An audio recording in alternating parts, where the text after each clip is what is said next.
사실 되게 의아한 장면이죠. 보수 진영 계신 분들이 친미를 하는 건 알고 있지만 갑자기 뭐야 이스라엘 저걸 왜 흔들어? 엠마오 연구소. 자, 첫 번째 주제는요. 좀 가슴 아프기도 하고 좀 시국과 많이 맞닿아 있는 주제이기도 합니다. 제목이 이렇습니다. 기독교인은 이스라엘을 지지해야 하는가라는 게 바로 오늘의 주제라고 할 수 있습니다. 자, 지금 다들 잘 알고 계시겠지만 이스라엘과 하마스가 지금 현재 전쟁을 붙고 있습니다.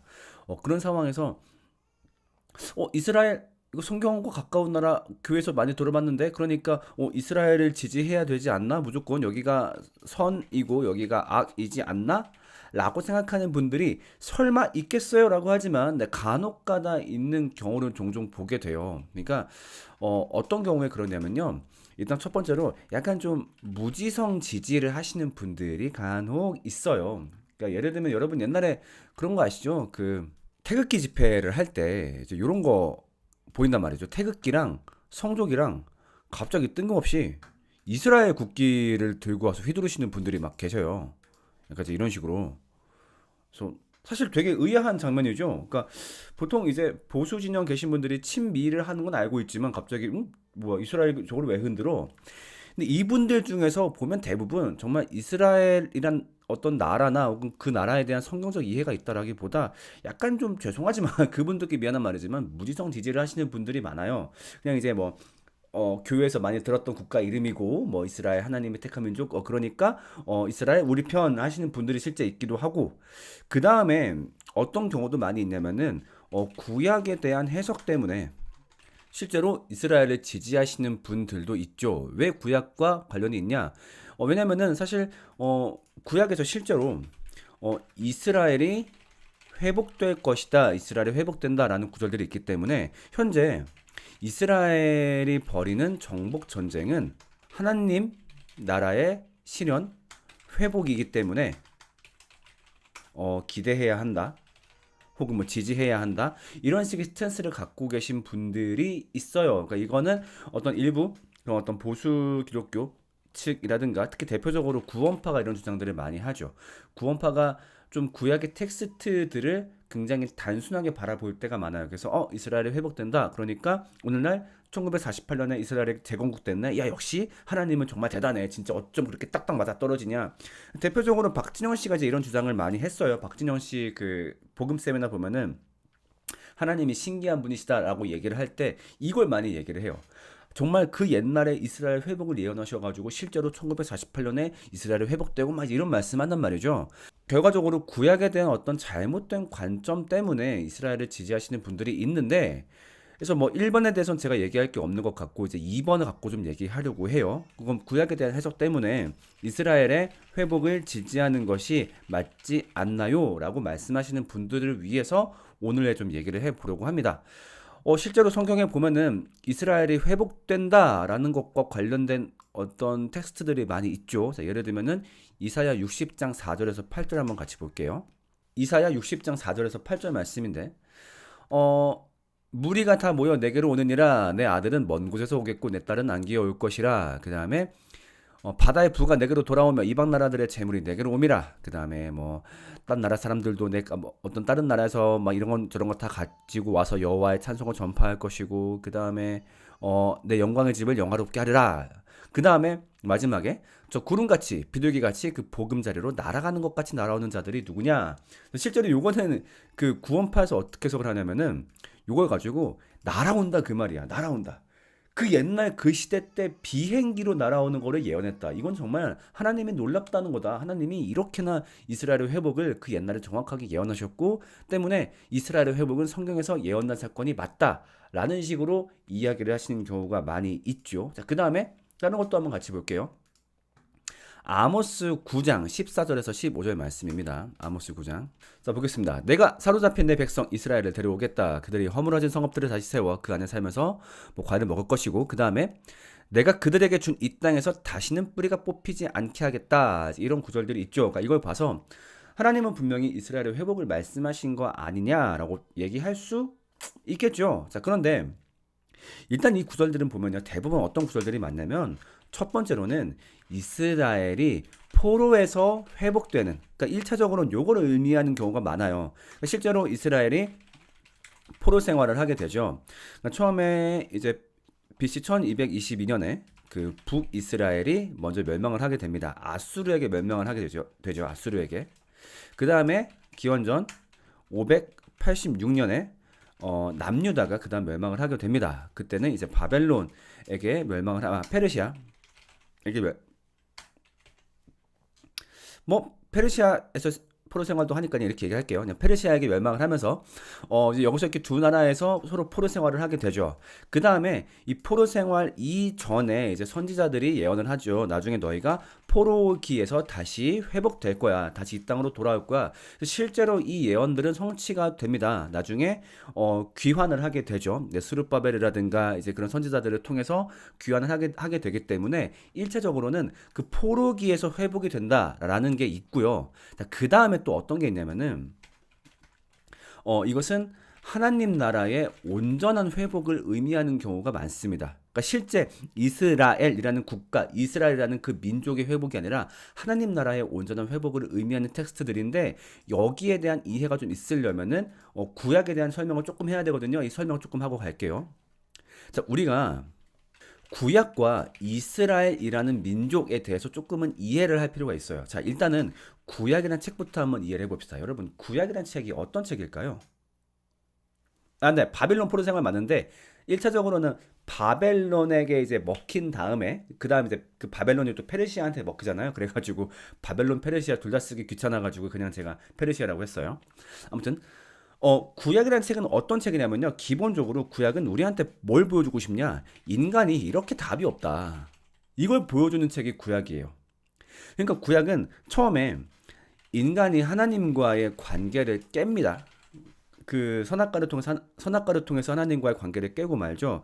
자, 그 다음에 하나님이 인간과 관계를 지속하길 원하시는데 일단 인간이 뭘 느껴야 되냐면은 내가 죄인이구나. 그 다음에 정말 내가 할 수 있는 게 없구나. 이거를 느껴야 되는데 이걸 느끼게 하기 위해서 하나님이 이스라엘 민족의 역사를 통해서 인간은 답이 없다라는 걸 보여주십니다. 즉 하나의 모델이고 샘플인 거예요. 어떤 그러니까 인간을 대표한, 그러니까 인간들이 얼마나 답이 없나 봐라. 이스라엘 민족들의 행보를 통해서. 그래서 예를 들면 뭐가 있나요? 그러니까 하나님이 이스라엘 백성들한테 율법과 제사를 줘요. 이건 뭐냐면은 인간에게 기회를 준 거예요. 자, 너네 있잖아. 내가 너네랑 관계 회복해 줄게. 니네 율법 잘 지켜. 율법을 좀 못 지키겠어? 오케이. 니네가 율법을 못 지키겠으면 제사라도 잘 지켜. 이거 잘 하고 있으면은 내가 너네랑 관계 회복해 줄게. 그러니까 봐봐. 아까 너네한테 내가 바통을 준 거야. 너네한테 기회를 줄 테니까 이거 두 가지 잘 해봐. 라고서 어찌 보면 이스라엘 민족한테 이 기회를 준 거예요. 근데 결국 어떻게 되죠? 이걸 못합니다. 이스라엘이. 오죽하면요. 신명기에서는 이걸 더 극대화해서 보여줘요. 어떻게 극대화를 하냐? 야, 니네 율법과 제사 지키기 어렵지? 있잖아. 니네 율법하고 제사 잘 지키면, 즉 너희가 나에게 잘 순종하고 그 다음에 딴 데 고개 안 돌리고 우상 숭배 안 하면 내가 너네 물질적으로 축복해 줄게.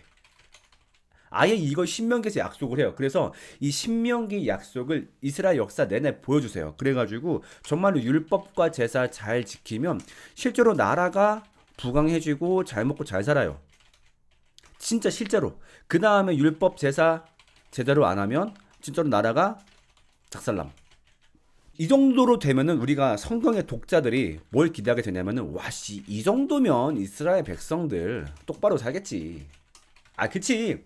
저 정도로 율법과 제사를 강조하시고 또 그 다음에 율법과 제사를 잘하면은 막 돈까지 주시는데 그러면 잘 지키겠지? 아니요. 결국 이스라엘 백성은 이걸 못 지킵니다. 그러니까 이스라엘 역사 내내 계속 딴짓하고 하나님 바깥에 눈 돌리고 나라가 처망해도 하나님 배신하고 그 다음에 사사기 같은 데 보면 어때? 하나님한테 죄송합니다 빌면 하나님 다시 잘 되게 해줘. 그 다음에 또 배신해. 혼나 또 배신해. 이거를 구약 끝날 때까지 그 짓거리를 해요. 그러니까 마지막에 막 선지자들이 광광 옵니다.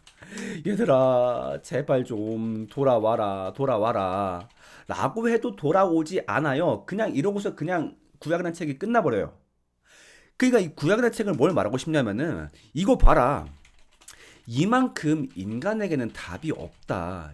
자, 봐봐. 니네한테 바톤 다 줬어. 율법 주고 제사 주고 그 다음에 이거 잘 지키면은 니네가 잘 먹고 잘 살게까지 해줬어. 어때? 너네 답이 있어? 없어? 없지? 맞아. 그래서 내가 너희를 구원해 줄게. 그래서 우리한테 예수님을 보내주신 거죠. 즉, 이스라엘과 이 구약의 어떤 모든 사건들은 모형입니다. 인간에게 답이 없음을. 그래서 예수님이 오신 이후에는 진짜로 본질적인 하나님 나라를 보여주시죠. 그러니까 찐 하나님과의 관계 회복, 찐 하나님 나라의 회복. 이거를 이제부터 신약 시대 때부터 보여주기 시작하시는 거죠. 그렇다 보니까 이때부터는요, 뭐가 의미 없어져요? 의미가 없어진. 율법과 제사와 이스라엘 민족 이런 것들이 의미가 없어지는 거죠. 왜? 율법과 제사는 아까 얘기했지만 결국 인간에게 답이 없음을 보여주는 더 극적인 장치였어요. 그 다음에 이스라엘 민족도 뭐예요? 그냥 어떤 모델로서 선발된 민족들이었기 때문에 이런 것들이 의미가 없는 거죠. 그래서 이것이 의미 없다는 게 제 주장이 아니라 이것이 의미 없음을 신약에서 계속 얘기하고 있어요. 예를 들면은 예수님이 뭐라고 얘기해요? 예수님이 사마리아 여인 만나가지고 그러니까 사마리아 여인이 예수님한테 뭐라 그래요? 걱정하면서 얘기한다고. 정말 선지자시네요. 제가 옛날부터 무서운 게 있었는데요. 그 저희 민족이 그 하나님이 명하신 예루살렘 있잖아요. 예루살렘에서 예배를 안 드려요. 여러분 알고 있죠? 사마리아는 그러니까 하나님이 분명히 예루살렘에서 예배하라 했어. 시온산에서 예배하라 했어. 근데 사마리아 민족은 이제 그 유다 민족하고 안 친하다 보니까 거기를 안 가고 지들끼리 예배했단 말이야. 저희 이래도 구원 받나요? 덜덜덜덜 떨었단 말이야. 예수님이 뭐라 그래? 원래는 그러면 구원이 없는 게 맞는데 이제는 너희가 이 산에서 저 산에서 이렇게 특정한 장소에서 예배할 필요가 없어. 왜? 옛날에 어떤 이런 율법과 제사 개념이 없어지니까. 자, 그 다음에 뭐도 있나요? 그 제사의 중요한 성전 개념도 예수님이 없애십니다. 뭐라고 얘기해요? 얘들아, 성전을 허물어라. 내가 3일 만에 다시 지으마. 헤롯 성전을 보시고서 그 말씀을 딱 하신단 말이에요. 근데 예수님이 어떻게 실제로 성전을 3일 만에 다시 지었어요? 안 지었어요. 대신 3일 만에 뭐 하셨어요? 부활하셨어요. 그 말은 뭐예요? 이제는 성전이 옛날처럼 어떤 제사를 지내는 장소의 개념이 아니라 이제는 예수님의 진리를 묵상하고 그 부활을 상기하는 공동체 혹은 개개인, 이 바로 성전이다. 즉 우리가 기존에 알고 있었던 율법과 제사 개념을 없애버리죠. 그 다음에 바울은 나아가서 이스라엘 어떤 민족의 특별함, 우월함 이것도 파괴해 버립니다. 예를 들면 뭐가 있어? 야, 니네 아브라함의 후손들이 복 받는다고 생각했었지? 그거 아니야, 임마. 니네 잘못 알고 있는 거야. 갈라디아서에서 뭐라고 얘기해요? 아브라함의 후손을 통해서 모든 민족이 복을 받는다고 했잖아. 니네 임마 그동안 잘못 읽었던 거야. 그냥 아브라함 후손 하니까 아브라함의 후손들 니네가 그냥 복 받나 생각했지. 이건 틀린 거야 임마. 아브라함의 후손 한 명, 그게 누구야? 예수님을 통해서 이제는 모든 민족이 복을 받는다. 때문에 구약의 회복은 어떻게 해석해야 된다? 이스라엘의 회복은 곧 궁극적인 하나님과의 관계 회복, 하나님이 정말 일구고자 하셨던 이스라엘이란 민족, 그 이스라엘이란 모델을 통해서 보여주고 싶었던 거, 인간한테 답이 없으니까 하나님이 그걸 모든 걸 회복시켜 줄게, 예수님을 통해서 그 구원을 허락해 줄게. 즉 하나님 나라의 회복, 누구를 통한? 예수님을 통한. 이 개념으로 바라봐야 된다는 거죠. 그래서 이스라엘은요 회복이 됐어요. 무엇을 통해서? 예수님의 사역과 교회 공동체를 통해서 이미 성경적 이스라엘은 회복이 된 겁니다. 그리고 회복이 되어가고 확장되어가고 있는 거라는 거죠. 때문에 이걸 가지고 그 이스라엘 정말 그 단어만 그대로 갖고 와서 그 1948년에 이스라엘 건국된 거 맞아. 그게 이스라엘의 회복이야. 그래서 지금 이스라엘의 정복 전쟁 우리가 기도하고 후원하고 거기에 맞서고 있는 팔레스타인, 이 블레셋의 후예들, 얘네가 잘못된 거야. 이렇게 바라보면은 안 된다라고 하는 거죠. 그러니까 이렇게 지지를 하게 되면 뭐가 냐면요, 현재 이스라엘의 전쟁을 무지성으로 지지할 수 있는 위험성이 있습니다. 사실 이스라엘이 지금 현재 여러분도 너무 뉴스를 봐서 아시겠지만 하마스가 잘했다 이게 전혀 아니라 이스라엘도 하마스도 분명히 잘못하고 있는 점들이 있지요. 근데 그런 점에서 이거를 이스라엘을 무지성으로 지지하다 보니까 이스라엘의 잘못된 점을 바라보지 못하고 무지성으로 막 호응할 수 있는 위험이 있는 거죠. 분명히 서로가 잘못한 건 잘못한 거죠. 예를 들면은 하마스가 지금 민간인 납치하고 영아 살해하고 너무너무 잘못했죠. 근데 이스라엘 기억하시죠, 여러분? 2014년에 가자지구 폭격 그거 팝콘 먹으면서 지켜봤어요. 여러분 이거 제가 어떤 그 비유적인 표현을 쓴 게 아닙니다. 실제로 가자지구 폭격하는 장면을 보러 가가지고 폭격 떨어진 거 보면서 와 박수 쳤어요. 이거 지금 유튜브 검색하면 나와요. 와 이러면서 뻥뻥뻥뻥. 아 정신 나간 거죠. 거기다가 막 백리탄 까고.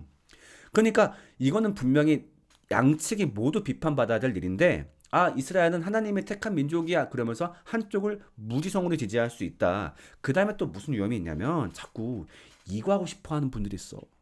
나는 역사 속에서 일반인들이 보지 못하는 그 성경의 예언 성취를 보는 사람이야.